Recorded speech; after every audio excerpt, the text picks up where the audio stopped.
can you talk a little about the process of writing your first novel and then when you finished it, getting it to publication? Yes, I can talk about that. Well, I will start by saying that I had actually, one of the ways that I kind of cut my teeth and learned to write YA was that I wrote for a packager first. I wrote for Alloy. And I wrote 3 books for them, which I described as McNovel. It's like, here's the idea, you give us a detailed outline, which is so funny. If anyone who knows me, like, detailed outline, please. I'm lucky I'm wearing socks. And then, it's like, and now you have 6 weeks to write that. Thank you, drive through, please. Here's your side of fries. And it's not my preferred way to write a novel, but I certainly learned a lot of discipline doing it. But after doing about 3 of those, I said, you know what? I think I really would like to write my own stuff now, not work for hire. And I had this idea that I had wanted to write. I love ghost stories, and I love Victorian novels. I love the Gothic. When I was growing up, I had a great-grandmother who used to tell me ghost stories, and I loved it. And she would tell me all these creepy things and these stories from our own family, because supposedly I had a great-great-great-great-grandmother who was psychic, and so there are all these creepy stories that she would tell me, and then I'd be like, okay, good night, honey. Oh no, we'll let you out in the morning. You'll be fine. So I really wanted to tell a ghost story because I love to read them, and so I had this idea that that was going to be sort of this Victorian boarding school kind of book, and I saw it initially as a series, and kind of like a long-running series. And initially, the idea, I sold it on proposal, and the way that happened was that one of the books I had written for Alloy had been published by Random House, and my editor there, Wendy Loja, happened to like very, very much and got on well with. And so I said to her, I've got this idea. If I wrote up a synopsis, would you like to see it? And she said, yes, sure. So I did that, and originally it was something like, it had like 14 billion books. And then in episode 427, those crazy Victorians, and it kind of skewed a little young, actually. It was a little Scooby-Doo, sort of like, and I would have made it too if it weren't for you meddling Victorian kids. Your carriage, your Mystery Machine carriage. So I turned this into her along with sort of the beginning stages of this novel, and Wendy very wisely said to me, I don't really feel like this is the book you want to write. I feel like what you want to write is something darker and creepier, just having talked to you. It's funny how people meet me and they think, ooh, dark and creepy. I don't know where they get that idea. Molly, are you afraid to be with me in here? I'm good. So I'm really grateful to her for having said that, because she was right. The book I wanted to write was emotionally much more complex. And when I sat down to actually kind of dive into it, I realized there was a lot I wanted to explore about female sexuality and how scary that is to the world at large. I mean, women owning themselves is always sort of a scary thing, even now, maybe more so now. And so that was really sort of the beginning of it. And the story is that I signed the contract to write A Great and Terrible Beauty, what would become A Great and Terrible Beauty, on September 10th, 2001. And my first day of work was supposed to be September 11th, 2001. Oh, wow. And I live in New York City. Clearly that was not my first day of work. So there was about 4 months where I didn't write anything. And then when I came back to it, I'm sure that was part of it too. It was a different book. So yes, that was really sort of the process. I wrote the first draft in about, I'd say 6 months. And then it came back to me, and then I wrote the second draft in about 3 or 4 months. I went to England and did research, and then I think like the last go round was about a month or so. So I guess, soup to nuts, the actual writing is probably like a year and a half. Do you feel like you're trying to tell teens anything through your books, which sounds, I guess, a moral or a message? Oh, hells no. No, no morals or messages. No morals, no messages. I feel like nobody asks writers of adult literature, what moral or message does your book convey? No, you're telling a story. I'm always on that ride with the reader, because for me as a writer, what's interesting is trying to figure out what story I'm trying to tell, and at some point realizing why personally I needed to tell that story. But I feel like if I have a moral or a message, first of all, I would never have the authority to do that. Please see previous reference to It's a Miracle I Have Socks On. But I'm not interested in that. I'm interested in somebody. There's a great quote, and I wish I could tell you who said it. I wish I could give you the attribution. But somebody said that writing is the autobiography of humanity. And that's what I'm interested in. I'm interested in figuring out what makes us all tick and what makes me tick, and my place in the world. It's all that juicy, complicated, horrible, wonderful stuff. I want to explore that, and I'm happy to have people along for the ride. But no, I would never try to give a message or a moral. Now, sometimes, as is the case with beauty queens, there might be things I'm trying to explore. There might be questions that I have, like, well, why do we treat women this way? Who said that these are the rules of gender? What is it about this that we just sort of take lock, stock, and barrel? Why do we buy into this? I might be satirizing things, but I always think that in the process, I'm still doing the excavation. I'm still exploring. I'm still finding more questions to ask, and I'm finding out things about myself and my place in the world and about humanity. So, can you talk a little about your new book, Beauty Queens? I would be happy to talk about Beauty Queens. So Beauty Queens is the story of a plane load of teen beauty queens who crash on a deserted, I like that, cryptic, deserted island, and they have to survive. It's sort of like Lord of the Flies meets Survivor, but with a talent portion and a lot of sequins, very shiny. So yeah, it's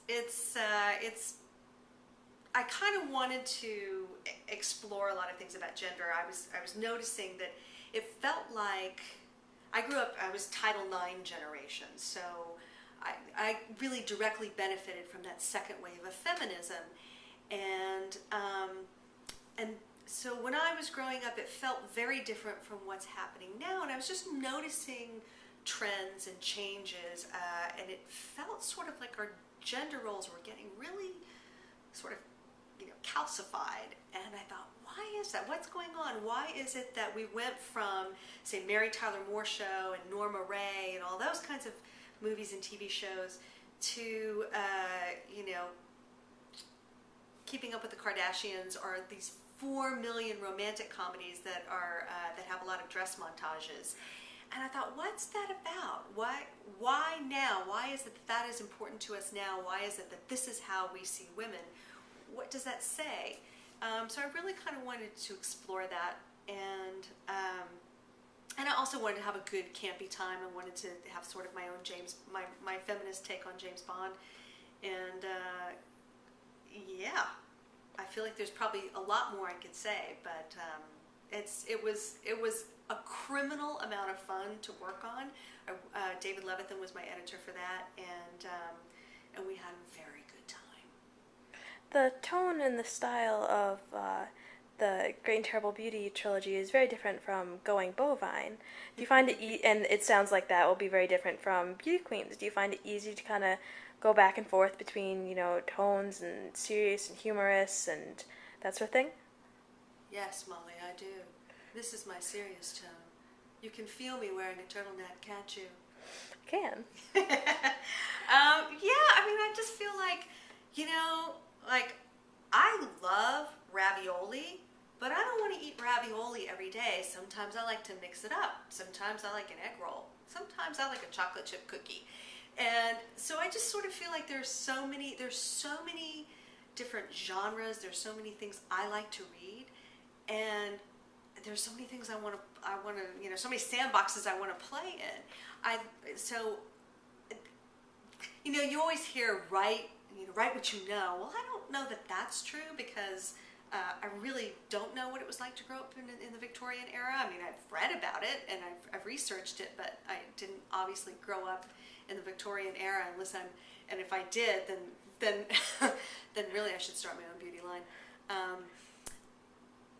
But it's that I think that you should write what you love, and I love creepy things, and I love historical fiction, and I love comedy, and I love over-the-top things. I love to read Tom Robbins, but I also love to read John Irving, and I also love to read Shirley Jackson, and I like to read Alice Walker, and it's like there's just so many things that I love to read, and so yeah, I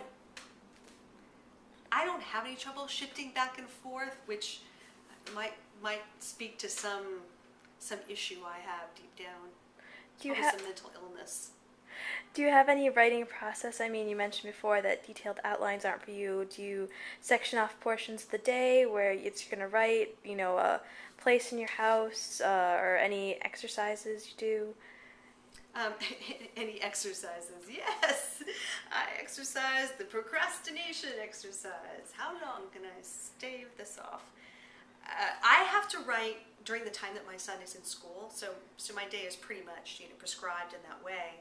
So I drop him off and then I go write, and then when the school day is over, so is my writing day. I am a morning writer. I can get up at 5 o'clock in the morning and write, but in the evening, forget it. The jewel cup is in place, and I have a love affair with my couch. Like, oh, I love your couch. I'm not moving from your couch. So I'm definitely a morning writer, and it is hard for me to get that second wind in the evening unless I'm with other writers and we're sort of in some kind of setting where I'm, away and out of my usual habitat. I do like to get out of my house to write. It's too easy if I'm in my house to be distracted. I'll suddenly have the urge to alphabetize my spices. I did that. I'm not kidding. It was a bad deadline. And let's see, any other processes? I wish that I could outline, and clearly to be able to have that sort of linear thought, to be able to outline and say, let me organize my thought process, would be so helpful. And I think I'm just fundamentally unable to do that. I really, as you can probably tell, am not a big linear thinker. I'm all over the place. And there's something about, I will circle around until I kind of find whatever that thing is. And I think that probably the hardest part for me is that I fight my own process so much.